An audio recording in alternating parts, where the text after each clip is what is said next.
Bond's wardrobe was as important as his Aston Martin and the gadgets that he used.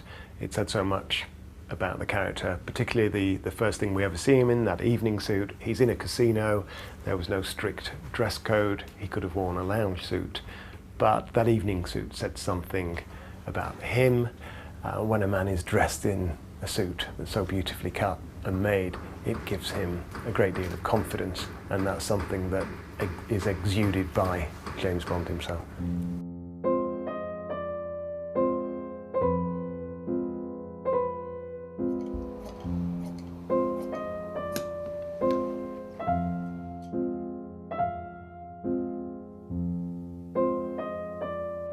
As part of the Golden Anniversary celebrations, we're remaking two classic Bond suits. The first is the evening suit that he wore in Dr. No. It's a midnight blue mohair barathier with a silk shawl collar and matching turn-back cuffs. An absolute classic piece. And the other is everybody's favourite, the three-piece Prince of Wales check suit that he wears in Goldfinger. Anthony Sinclair's a real unsung British hero. He became known for making all of Sean Connery's suits for all of his appearances as James Bond. From 1962, Dr. No, through to Diamonds Are Forever in 1971. Anthony Sinclair retired in the 1980s and Richard Payne, his apprentice, took over the business. And I got to know Richard Payne around about 2002. I knew him as a great tailor, great craftsman, but I knew nothing of his connection with Anthony Sinclair or this great heritage and fantastic legacy. I do enjoy creating patterns, which is basically what I got my diploma for. Anthony in those days knew he could trust me, and that's how we developed a good friendship. Richard's, in my opinion, the best cutter alive, and he was trained by the best tailors of the day. Not only Anthony Sinclair, he also worked for Cyril Castle, who had made Roger Moore's suits, first of all for the Saint and then the Persuaders, and of course for his early role as James Bond. I can cut a variety of styles and make sure the historic value in the garment is very visible.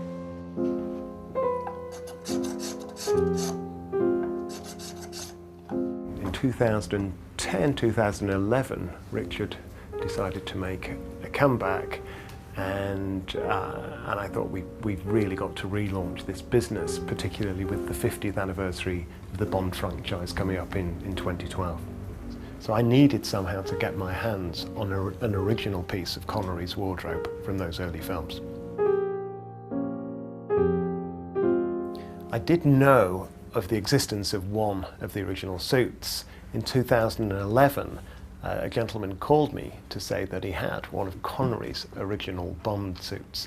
His father had actually worked at Pinewood Studios in the 1960s, and after filming he'd gone to the wardrobe department and paid them a few shillings for this suit. And this was not as in some kind of investment. He wanted a suit that he could wear down to the pub at the weekends. And this gentleman had actually found his father's suit in the back of his mother's wardrobe. It's a classic, yes, it is a very good job. You can see by the handwork, you know, just even on the trousers, the stitching on the fob pocket, you know, the workmanship was very, very good. You know, typical Anthony Sinclair style. He gave Sean a little bit of movement, which was his tradition. Even with the shooter in the pocket, virtually, with the shoulder holster, it didn't appear to make a mark on the suit. He's making the pattern from scratch, using his wooden rule and square, and his pencil and paper, and that's all he needs to actually produce the pattern, and using his skills and knowledge as a cutter to reproduce these fantastic garments. If we didn't have the suit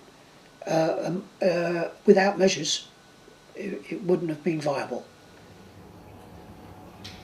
So once the cutters used his great skills to actually cut the pattern and cut the cloth, it's handed to the tailors who start to produce the individual garments, and they use their skills, which have not changed for over 200 years. They're still made exactly the same way, almost entirely by hand. It's a remarkable craft.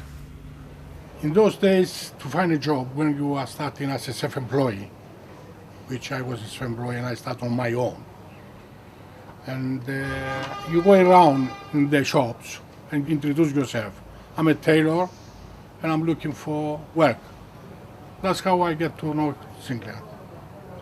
He was very fussy person about his work. And if he wasn't something he didn't like, he let you know straight away. He was very oriented with the film business. I believe it was the 007 movies that must have put Anthony Sinclair on the map. It's 50 years since that first film, so the characters have changed, the wardrobe's changed, but the way we put these suits together has not changed at all from the way they were made for Sean Connery 50 years ago. It's exactly the same process. It's nothing like a ready-made suit. It's something that is handcrafted specifically for an individual. The garment is built around the customer. The customer is the foundation for this. You can only say this, I suppose, I'm only as good as my last job. You know, and it's very nice to be part of something that is going to be seen. We've got a very tough guy playing the role of James Bond at the moment, and his suits very much resemble those that were made 50 years ago.